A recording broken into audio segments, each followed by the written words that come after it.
Then David's like, well, I don't know. I've got to think about it for 48 hours. Could you, can you help me? It's like, David, is your default just to say, I don't know. Give me a minute. I don't know. Just dragging his feet over everything. Who do you think is more on your side? Are the British more on your side or are the Germans more on your side? Up until this point, all he can do is naysay the British. All he can do is badmouth Churchill. All he can do is look for people to pity him and, hold him as he cries about how England has betrayed him. Now the Nazis come to him and be like, you're right. They have treated you terribly. In fact, they're ready to murder you. Would you like to come with us? And now suddenly he's like, well, I just need time. I need time to decide. How are you? Welcome to my channel. My name is Cheer Denise. This is Sunday, so that means we are on another chapter of Traitor King. This chapter is called Operation Willie. It's chapter 10. And in this chapter, we are coming right up behind the contents of the last chapter. No time has passed. We are still in the beginning of World War II, and Wallace and David had fled to Spain in the last chapter. They were trying to go from Spain to Portugal and then to England. It was a very strange route, and a lot of people believe, and there's evidence to support this, so it's not just like maybe, what if, could it be?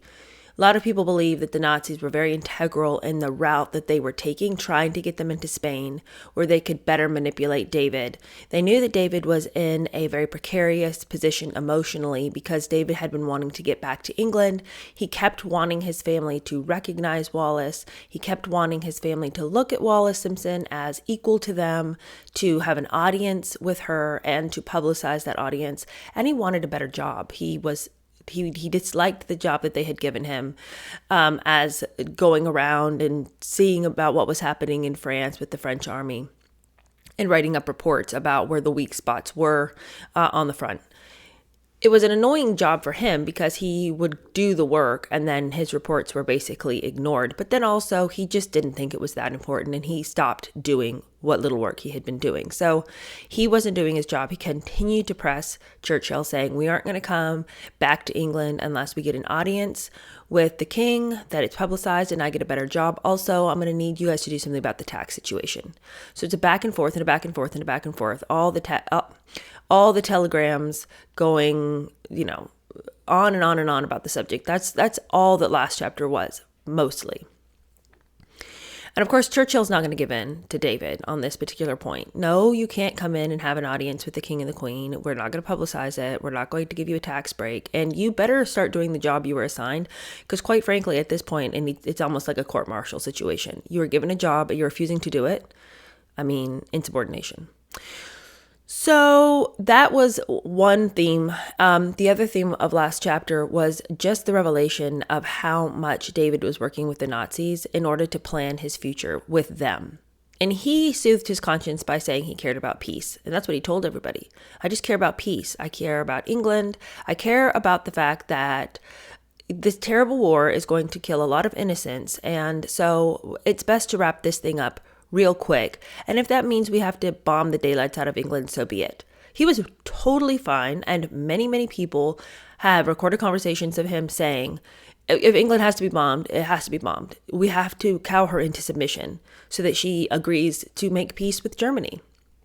But even though his high-minded and noble talk of peace sounds really lovely, his real motivation was he was trying to find his way back on that throne.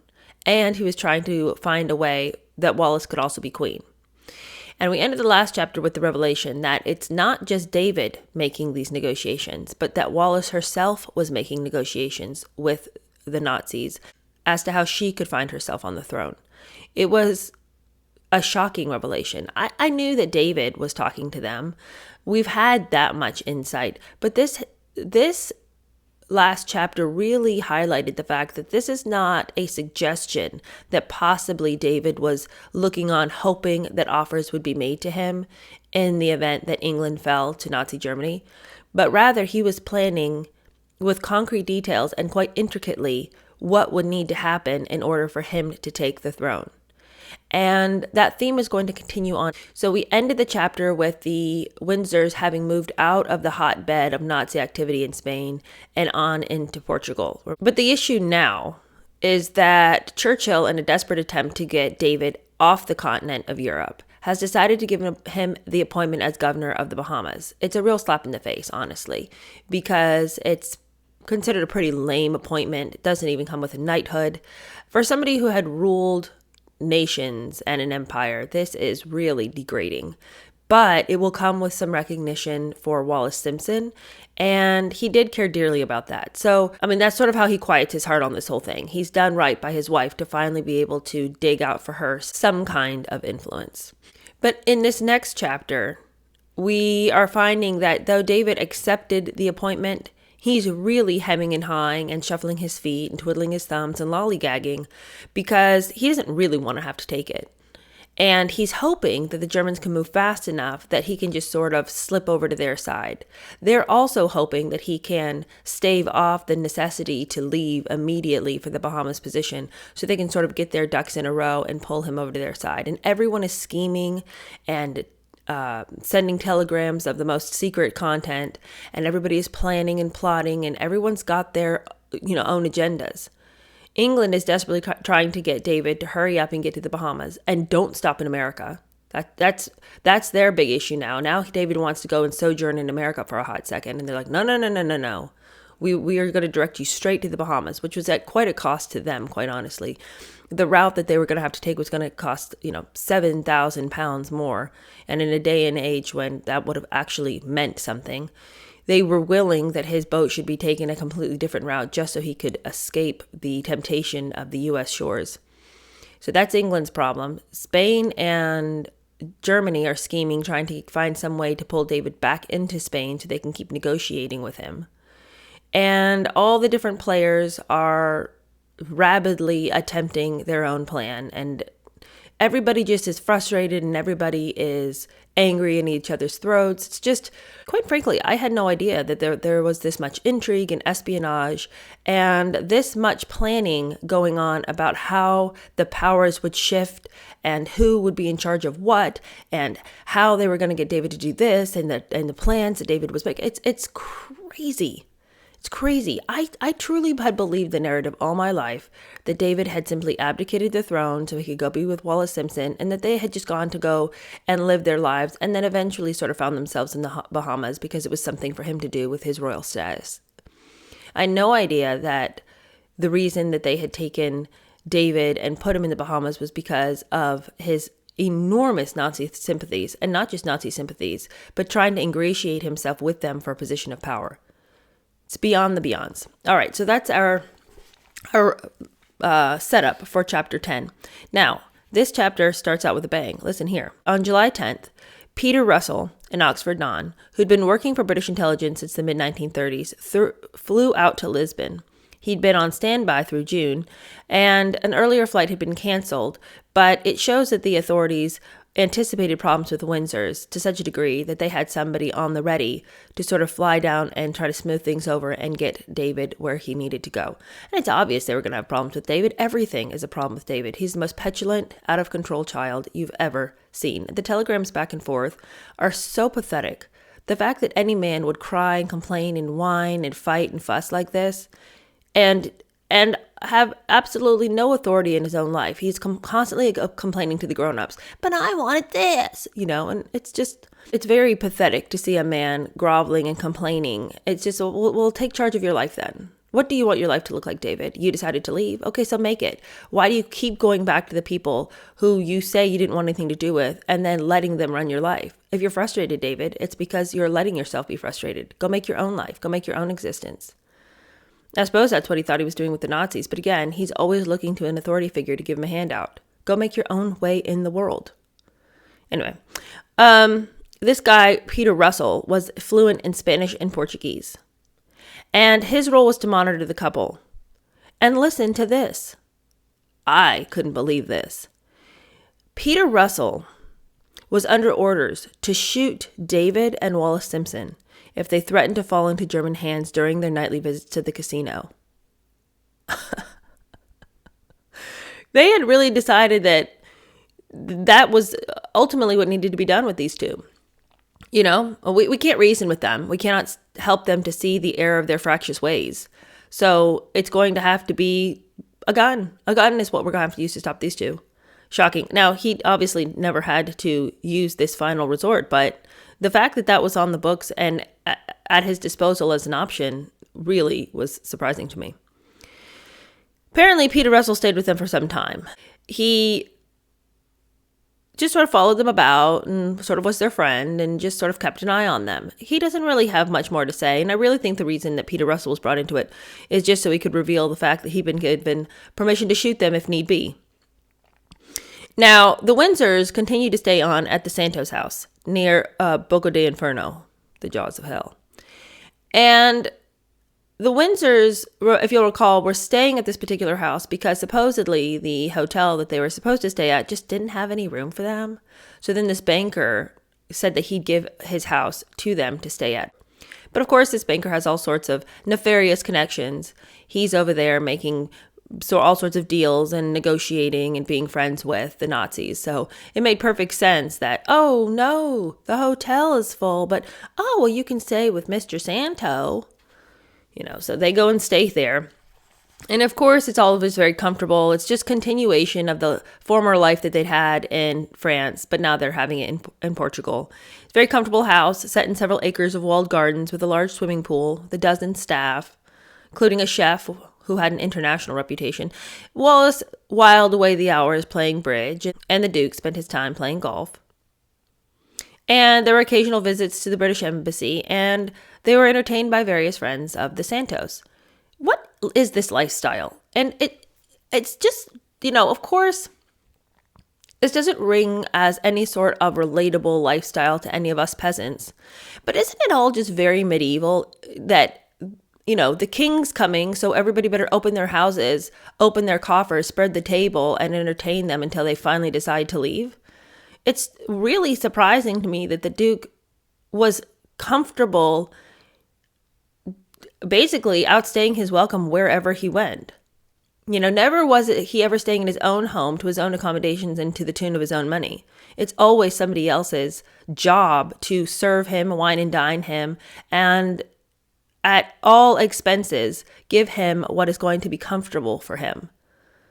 It's all very, very medieval.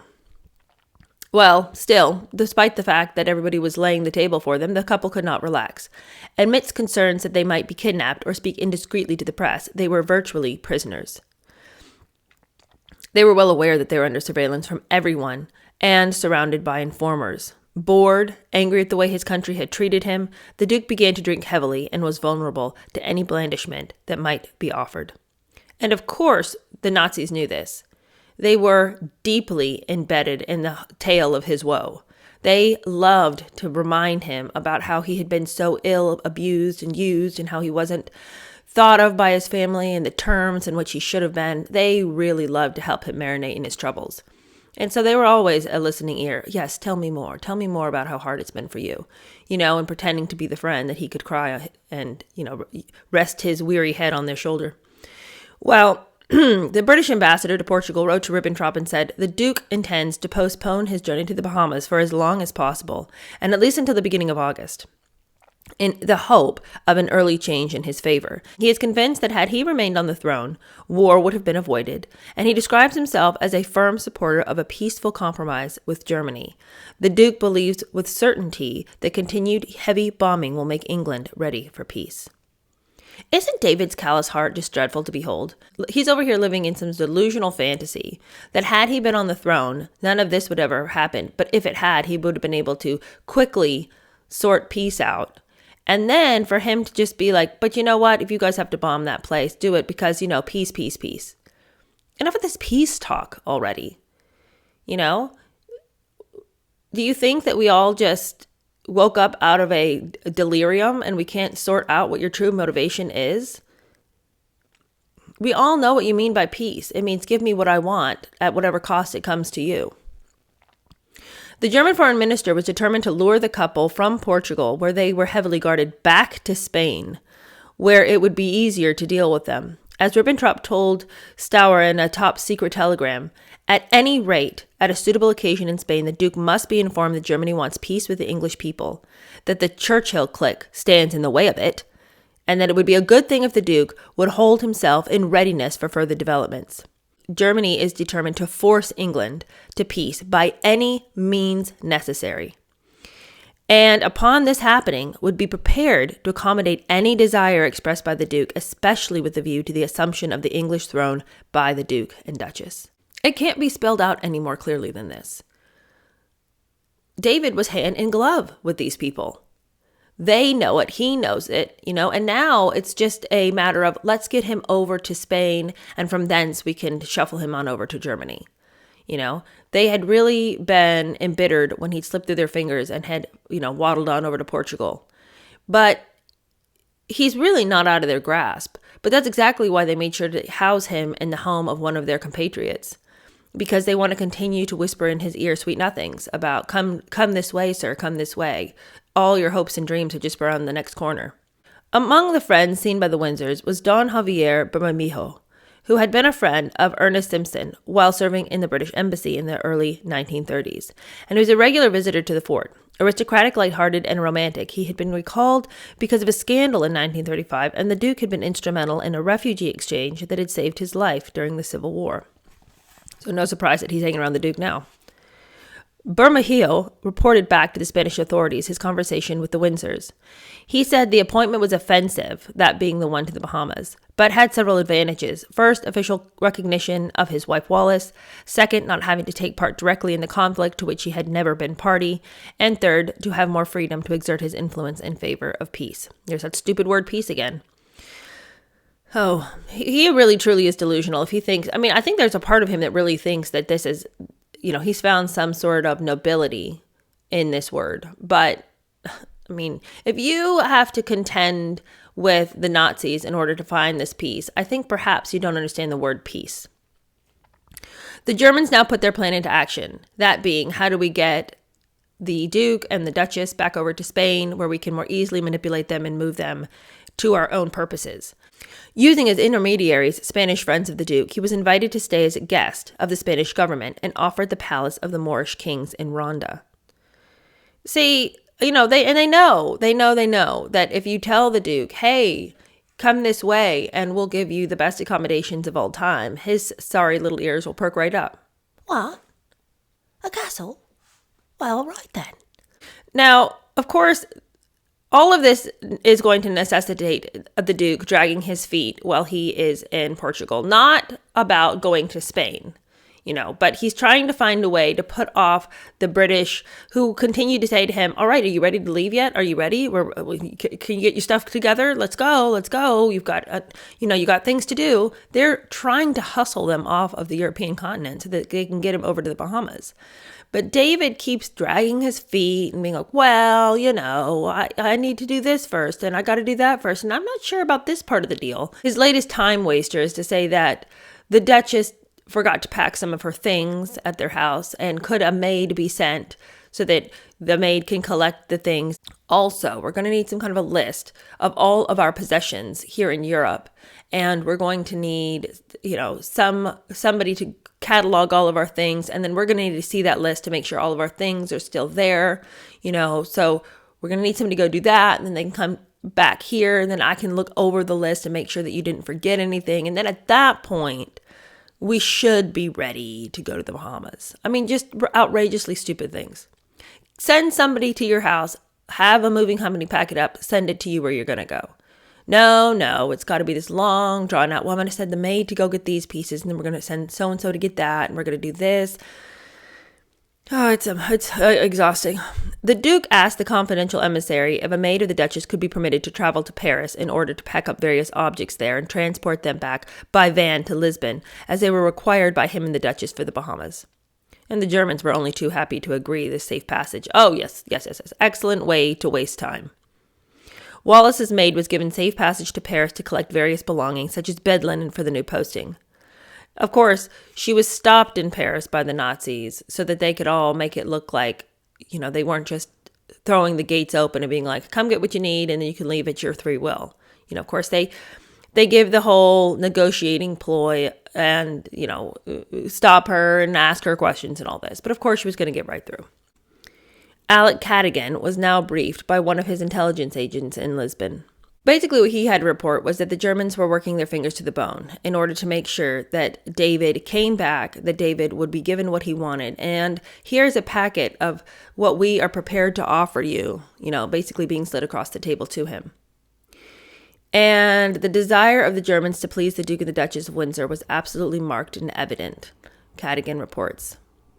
But a new issue now arose. The Duke wanted to take his chauffeur and valet to the Bahamas.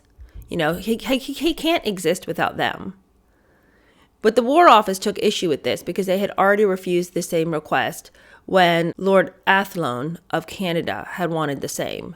So they can't give it to the Duke now. But he was adamant about it and basically crossed his arms and said, well, then I'm not going. If I can't have what I want, then I'm not going. So John Peck wrote to Churchill and said His Royal Highness had to be treated as a petulant baby and that there was by no means remote possibility that he was prepared to face a break on the subject. So, shortly afterwards, permission was given for Piper Alistair Fletcher to accompany the couple to the Bahamas. Ah, yes, and that trip to the Bahamas, it was really turning into quite the event. It was arranged that the couple would leave for the Bahamas on the 1st of August, but instead of going via New York, as was usual, and where Wallace wanted to receive some medical treatment, I'd love to know about that, but they don't say, the British government insisted that they should sail via Bermuda, arguing that the Duke's views and presence in the U.S. might bring harmful publicity before the November presidential elections. They also used the technicality that the Duke was commander-in-chief of the Bahamas and his presence would flout American neutrality legislation. Well, of course the Duke is furious. Anytime anybody tells him no on any subject whatsoever, he comes out guns blazing, outraged and offended. How dare anybody tell him no? So he, of course, shoots off a fiery little message to Churchill and says, have been messed about quite long enough and detect in colonial office attitude very same hands at work as in my last job. Strongly urge you to support arrangements I have made, as otherwise will have to reconsider my position. What a total nightmare of a human being. If I don't get what I want, then I'm not going. All right.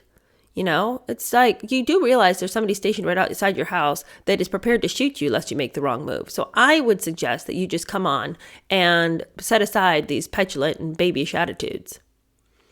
Alec Cadogan had received a most secret telegram from the Lisbon embassy that said, we have now learned from a reliable and well-placed source in Lisbon that Silva and his wife are in close touch with the German embassy and that Silva had a 3-hour interview with the German minister on the 15th of July.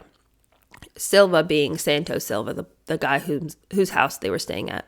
More reports followed. Duke and Duchess of Windsor are indiscreet and outspoken against British government. Consider their presence in the United States might be disturbing and confusing. They say that they intend remaining in the United States whether Churchill liked it or not, and desire apparently to make propaganda for peace. They can't wait to get on Wallace Simpson's old stomping grounds because then maybe there they can drum up some sympathy that they can't seem to drum up in England. Maybe the Americans will believe this whole I want peace line, Maybe they can get some global support there. But the British were insistent that David and Wallace have nothing to do with the Americans. Leave them be. The relationship between the British and the American needed to be carefully nurtured and protected, because if the British needed the Americans to enter in, they don't need David muddying the waters by saying, oh, don't join. Think about the loss of life. We want peace. Think about how long and protracted this entire engagement will be. Remember World War I. Do you really want that to happen again? And so the British need David to stay out of America so that the Americans can just be left alone to make their own decisions without David yang in their ear the whole time. Sir Robert Vansittart, a former permanent undersecretary at the Foreign Office, reported a similar conversation to Halifax. He said, my friend is very much disturbed at the prospect of the Duke's activities. After sitting with him at a meal, it is evident that he has formed a low opinion of the Duke. He said that he wished the Duke had been appointed to some post other than the Bahamas, for it was clear that the Duke and Duchess meant to spend a great deal of their time in the United States, where their presence and activities were certain to do our cause considerable harm. This whole conversation about the Duke saying, if I can't get anybody to listen to me here, I'll just go to America, and he's telling everybody that's his new plan. The concern here is just that this constant talk of peace. Let's just be friends. Let's just not make a big deal about it. None of these things are worth fighting for. Your ideals might be a little wonky, but, there's no reason to drop a bomb over it. When all of these talks continue to be suggested and you've got all these little people putting out feelers and having little side conversations and backdoor dealings, the people begin to get even more concerned about David wanting to come and be a public face for these sentiments. That these, no names might be having these backdoor conversations, but when you put a public face to it, a face that people are very well acquainted with, then it might be that people begin to grasp onto these ideas and might actually be influenced in this way. Now, on the same day that feelers had been put out in England by some German sympathizers and some Germans themselves for peace, Hitler decided to give a speech at the Reichstag. It was called A Last Appeal to Reason, and had called for a negotiating peace to avert the destruction of a great world empire, and appealed once more to reason and common sense in Great Britain. Hitler said, "I can see no reason why this war need go on." Well, of course, he wouldn't want to fight with England, but this last appeal to reason, it's all just such manipulative language. It's not appeal to reason. Why in the world should we side with you by turning a blind eye to the things that you're doing? Appeal to reason, please. So the general theme of this chapter, and I'm going to skip over some of it because it is very, very repetitive in its conclusions. Everybody was insistent that something be done with David, and both parties had their agendas. David is this pivotal character, and both England and Germany both feel like he is a really dangerous person to have out of their control.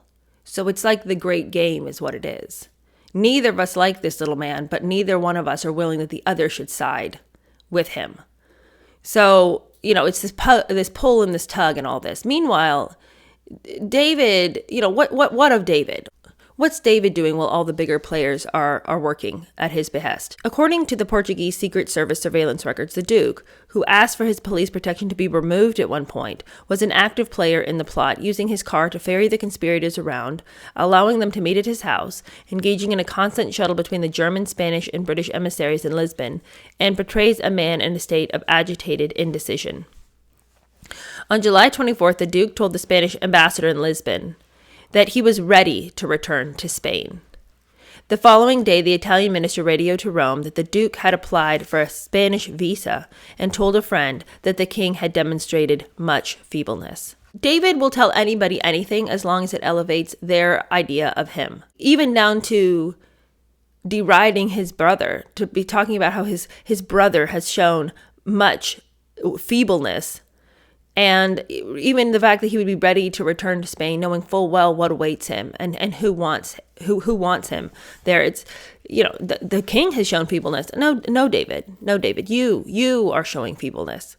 Politically, he was more and more distant from the king and the present English government. The Duke was considering making a public statement and thereby disavowing present English policy and breaking with his brother. The next day, the Duke had a 2-hour meeting with Nicholas Franco. The influence upon the Duke and Duchess exerted by the confidential emissaries is already so effective that a firm intention by the Duke and Duchess to return to Spain can be assumed as in the highest degree probable. He quoted the Duke calling the war a crime and that he was shocked by Halifax's speech on July 22nd rejecting Hitler's peace offering. The Germans now put into operation a new plan, one of the strangest episodes of the Duke's life, called Operation Willie. Now, to guide them along this dangerous route back to Spain, the Germans interjected one Walter Schellenberg. He was a 30-year-old intelligence officer who was fluent in both French and English. Schellenberg was tasked by Ribbentrop to persuade the Duke to work for the Germans, either through persuasion, and he was authorized to offer 50 million Swiss francs if that would help David to make a decision, or by force. On July 26, Schellenberger arrived in Lisbon. But that very afternoon, David was met by a German agent. The guy's name was Victor, supposedly. That's his code name. And Victor brought him a letter.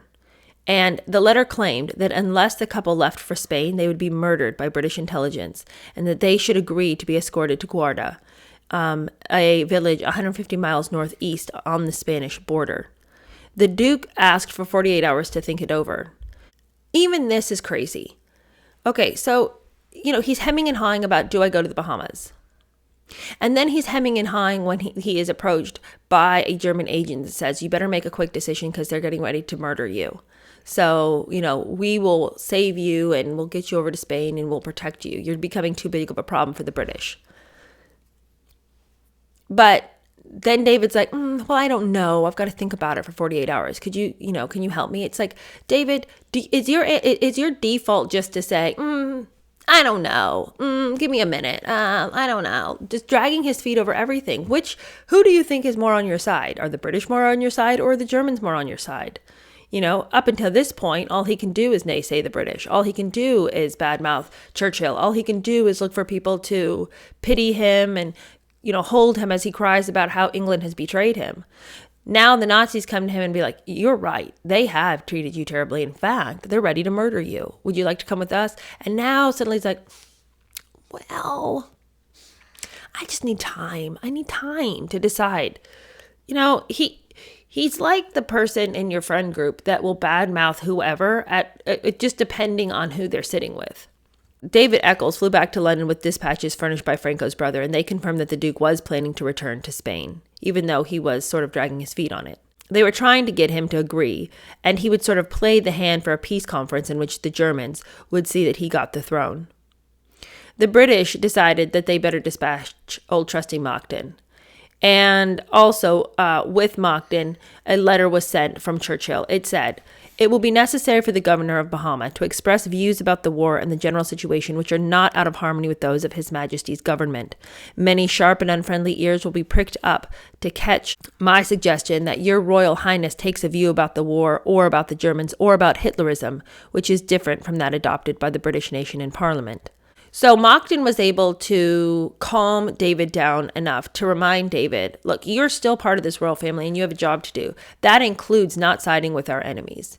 So you can play this little game where you get to lick your wounds and you find people to engage with you in your sorrows. But when it really comes down to it, you need to start making some public statements that show you're not really an enemy because we're not really sure what's going on with you. And this little game where you play with your enemies and flirt with them and pretend that maybe you want to be in a relationship with them, that needs to end. This really put a damper on the plans that the Germans and Spanish had for David. And letters began to go back and forth and people began to write in their journals, I think David's slipping out of our fingers. It looks like the Operation Willie is falling apart right before our very eyes. Thanks, Monckton. On July 30th, the Duke gave a press conference at the British Embassy to say he was off to the Bahamas.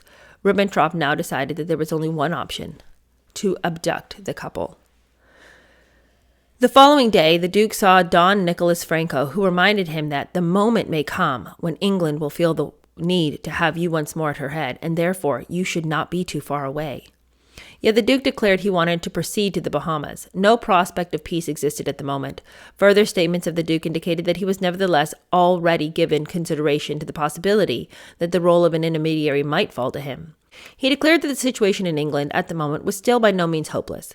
Therefore, he should not now, by negotiations, carry on contrary to the orders of his government, let loose against him the propaganda of his English opponents, which might deprive him of all prestige at the period when he might possibly take action. He could, if the occasion arose, take action even from the Bahamas. But Germany was desperate to keep him away from the Bahamas because they felt certain that if he were ever to get there, he would never be allowed back on a plane to Europe. Ribbentrop requested Santo Silva make the most earnest effort to prevent the Duke's departure tomorrow, since we are convinced that the Duke will be under surveillance there, that he will never again have the chance to come to Europe, even by airplane. He added, should the Duke, in spite of everything, be determined to depart, there's still the possibility that the Portuguese confidant may remain in touch with him and arrange some other way to transmit communications verbally, whereby we can continue beyond this present contact, and if occasion arises, negotiate. Please keep the telegram confidential and under your personal charge. Well, the British had no illusions about Santo. They knew full well the snake that he really was and what part he was playing in David's indecision. And a memo sent to Churchill exposes the fact that they knew full well who Santo was. Santo, head of the bank of that name in Lisbon, is very pro-German and the center of peace propaganda. His Royal Highness, the Duke of Windsor, visited him in Lisbon and, according to Santo, manifested extreme defeatist and pacifist sympathies. I find that Mr. Jebb, Foreign Office, has heard similar reports about His Royal Highness. Santo is a crook. He's handling very large sums in banknotes and dollar securities from Germany via Switzerland to the Americas. These monies are almost certainly German loot from the captive countries. In order to continue to persuade David not to finally go out on that boat, to stay, don't go to the Bahamas, several suspicious things happened. Wallace was sent an anonymous gift of flowers with a greeting card containing a warning. One of their chauffeurs was bribed to refuse to go to the Bahamas. The car taking their luggage to the ship was sabotaged, and the luggage only reached the ship after an hour's delay. The Duke hesitated right up to the last moment. The ship had to delay its departure on that account. So incapable was he of making any meaningful decisions. Schellenberg watched through binoculars from the tower room of the German embassy as the Windsors steamed out of Lisbon on SS Excalibur, the same day Hitler issued his Directive No. 17, ordering a full-scale attack on Britain. Every effort to detain the Duke and Duchess in Europe, in which connection I refer particularly to Schellenberg's reports, was in vain. But to the appeal made to him to cooperate at a suitable time in the establishment of peace, he agreed gladly. He would remain in continuing communication with his previous host, and he and the Germans had agreed upon a code word that when all things had settled into their appropriate places, and when they needed him, all they had to do was send him the code word and he would come back. It was clear the Duke had not given up hope of returning to Europe. As you can hear, all of my people are awake upstairs. So I finished the chapter. That's the end of it. I don't have time for a lot of closing remarks, but we continue. We continue with the strangest story I've ever heard.